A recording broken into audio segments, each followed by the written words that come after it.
My name is Alex, and I do remote viewing tarot readings and also teach astrology and human design and help empaths and sensitive souls tap back into their psychic abilities. So today I wanted to show you some exercises that you can practice with AI or Chat GPT in order to enhance your own psychic gifts. So something I wanted to start with is remote viewing. And this is a practice that I actually picked up from another book that I mentioned in a previous video, 5 books that every gifted kid and neurodivergent soul should read. So if you're interested in that, go ahead and check out that video. But this book was called, I want to say it's called Psychic Power and Soul Consciousness by Cora Deaver. And I don't even think that they sell those books anymore unless you get it at a half price or used bookstore. But anyways, that's how I learned to start tapping back into my abilities. And one of the practices in there was for you to sit with somebody else and have that person envision a color or envision an image of an animal or something, and then not say anything, and then maybe they write it down on a piece of paper just so you know that they're not making it up in the moment.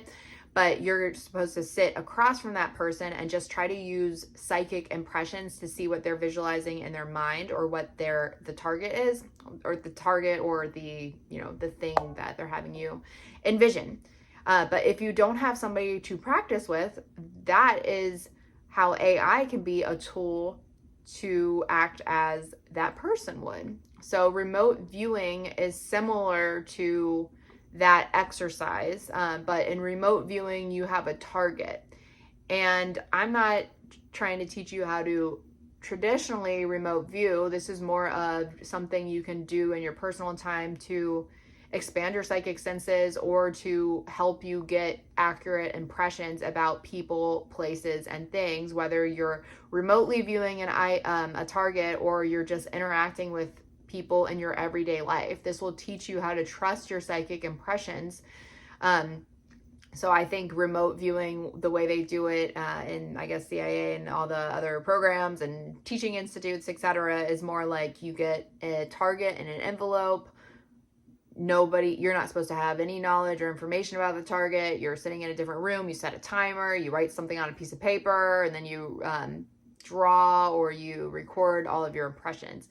But news flash, it doesn't have to be so methodical or mechanical, or you don't have to be so inside the box about it. I think there's a little bit of a creative freedom to be had in how you learn a skill like remote viewing. So for me, somebody on my channel had also asked me to make a video about how they can learn how to remote view. So I did make a video about, I don't know if it was about a week ago, but a couple days ago at least, about how I became a remote viewing psychic.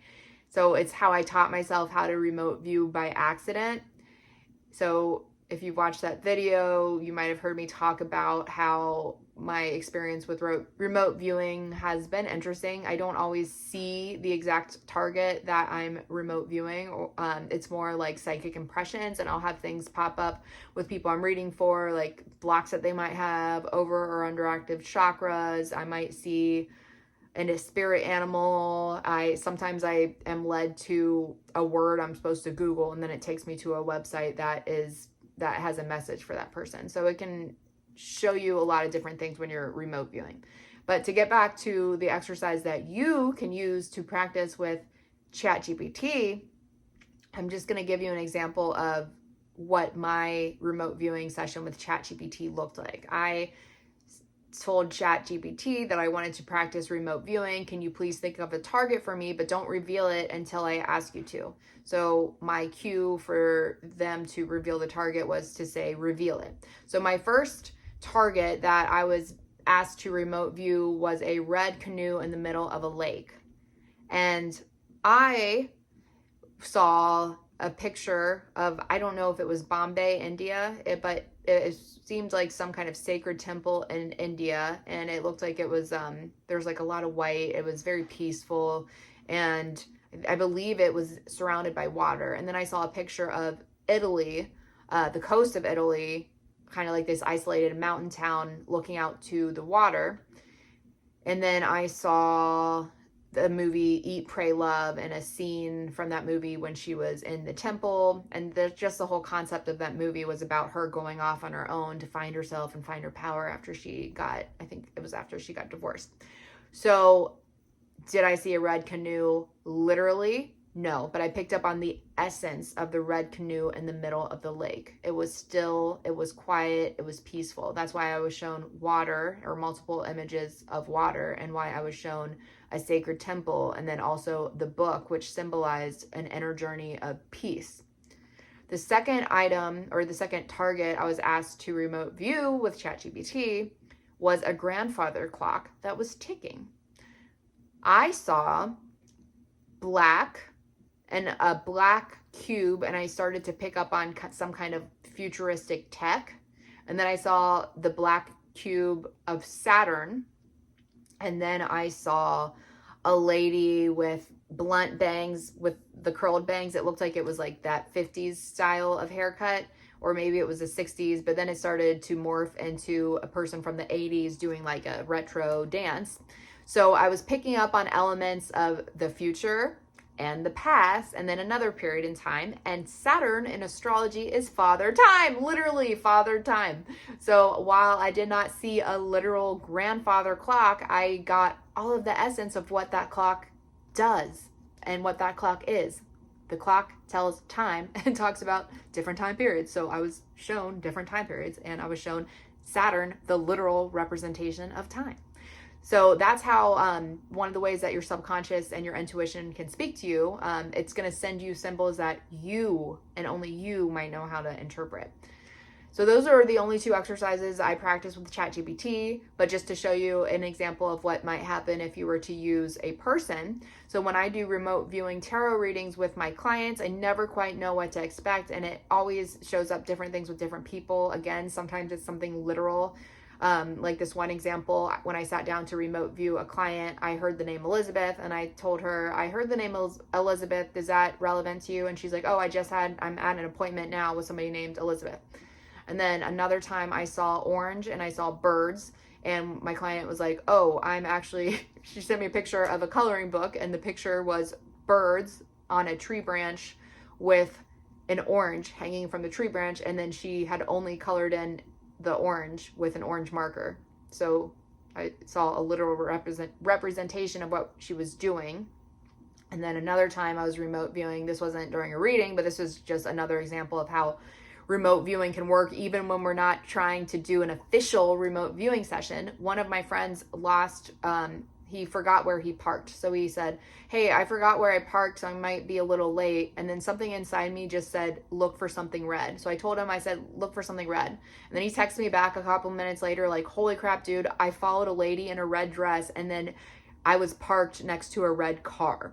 So, right, you don't even have to be an official remote viewer to do this. And do I think I'm special in any way? No. Do I think that I'm extremely open-minded and curious by nature and have a lot of free time on my hands to practice this stuff? Yes. That's why I think I can tap into this stuff, because I also have a passion and an interest for it. I've always been interested in metaphysical concepts from the time I was a little girl. So I think if you're like an everyday person who doesn't believe in this stuff and has a lot of mental blocks, I think that those mental blocks will literally be mental blocks for you, so you might not be able to tap into this kind of stuff. But if you are open-minded, if you have a desire and a willingness, and you're humble, humility is so important to recognize that we don't have all the answers, but humility goes hand in hand with somebody that is open-minded, with being open-minded.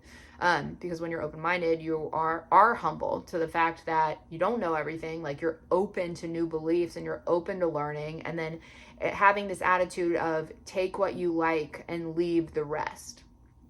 So another really important thing, if you're having trouble with any of these exercises, and something that's going to give you a really good foundation for psychic gifts and enhancing them in general, is going to be meditation. And I cannot stress this enough. I've made other videos about meditation.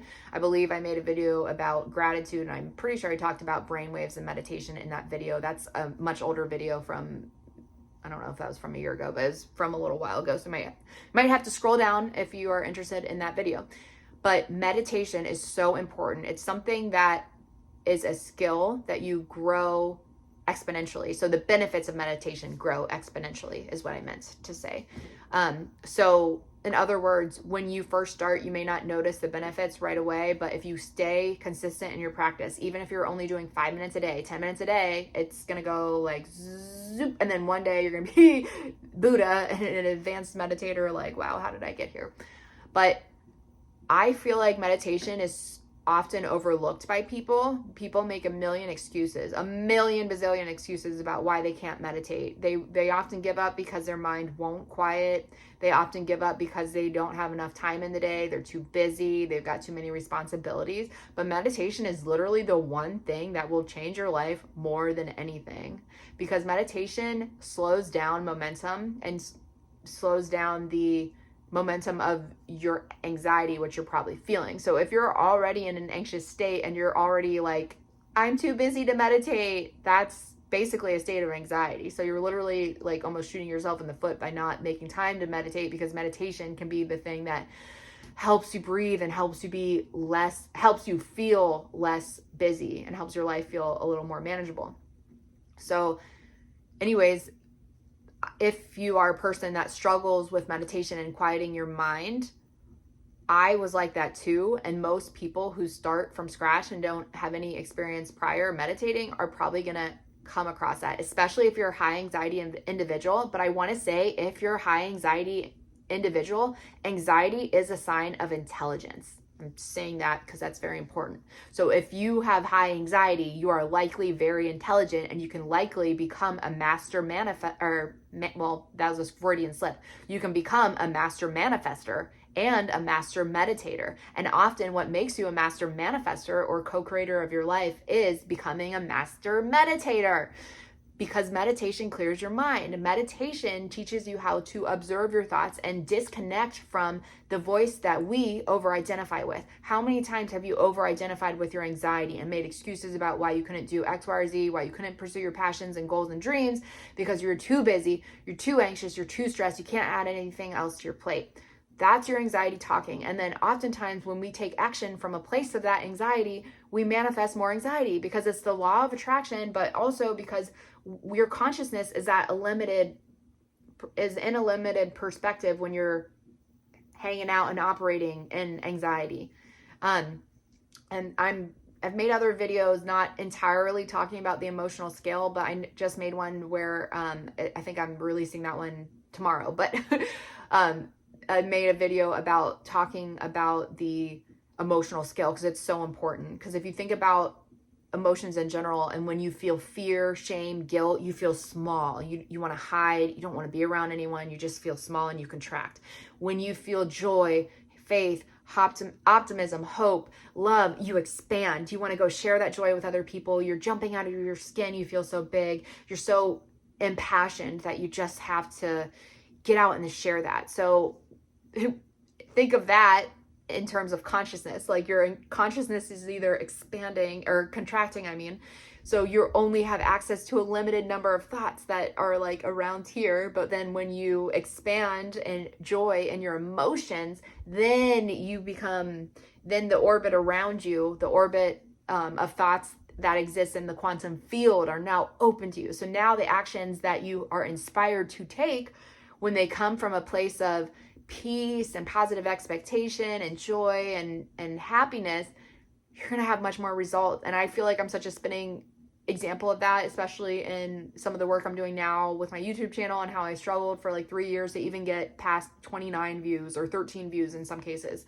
And that's because I was so hyper focused on it and focused on the fact that I didn't have views, and I was always taking action from a place of anxiety, because I was trying to manifest money because I didn't have money. So I was always acting like, oh, I have to make money today, so I have to do this, but it wasn't enjoyable, it wasn't fun, until finally I woke up one day and I was like, I'm gonna stop living in this lack mindset. I'm gonna stop making videos just because I feel like I have to, because I make money. I'm gonna stop posting on Instagram at certain times because the influencers who said if I want to grow my page, I have to post at this time. If it's making me stressed out, I can't live like this anymore. And I knew that's where my blocks were and why I was blocking myself. So the second I made that mental shift and I said, I'm making meditation a priority. I'm making self-care a priority. I'm not going to do jack crap unless I feel joy and peace when I'm doing it. And that's how my first video went semi-viral. It's only at 10K views now, but that's a lot when you are coming from 13 views, okay? 13 views to 10K views and having 28,000 people view my channel monthly is a huge jump. And it's gotten me a lot of business and a lot of friends, and it's changed my life. Even just that, you know, small viral video. And that video was me with no makeup, not even getting ready, literally just having something I was excited to talk about, and then that video is taking off. So, and that has spiraled into making me making all these other videos, and videos that I'm excited to share about, excited to make. You can probably feel that excitement right now because I'm talking fast and I'm excited. But that's my point, is when I'm trying to force myself to do things that I don't want to do, that don't feel right, then the results that are, you know, that manifest from the place of anxiety are not going to be positive results. They're not going to get me the results I want. So that's why meditation is so important. So not only in regards to what you manifest, but also if you're trying to expand your psychic abilities, you know, for fun or for practical reasons, whatever, then you want to be able to tell the difference between your anxious thoughts and then your psychic impressions and your intuition. So that is not going to, meditation is not only going to help you if you're doing literal exercises with Chat GPT or a friend, or if you are trying to interact with everyday people and just want to be a more intuitive human, like be able to read the room, so to speak, right? Or to have, you know, this can also be so helpful to help with relationships and people that you're just meeting, especially if you're like meeting people all the time, or if you're a single person, or if you're a person who's struggled with toxic relationships cycles, or you keep meeting like negative false friends or something. Like training your intuition, training you know, training yourself to have these remote viewing skills, or these you know, just using Chat GPT as a tool to test your intuition. You can even use it to say, hey, think of a color, but don't tell me until I tell you. Or think of an animal and then don't tell me until I ask you to reveal it. Like, and you can use playing cards to do this too. You can also just feel the impression of the card. I've also used tarot cards to teach myself how to expand my intuition. So there's a lot of different tools that you can use, but I think it's cool that you can use Chat GPT as one of those tools to literally practice with you, because then you don't have to wait for somebody else to test your abilities on, and you'll start proving to yourself like,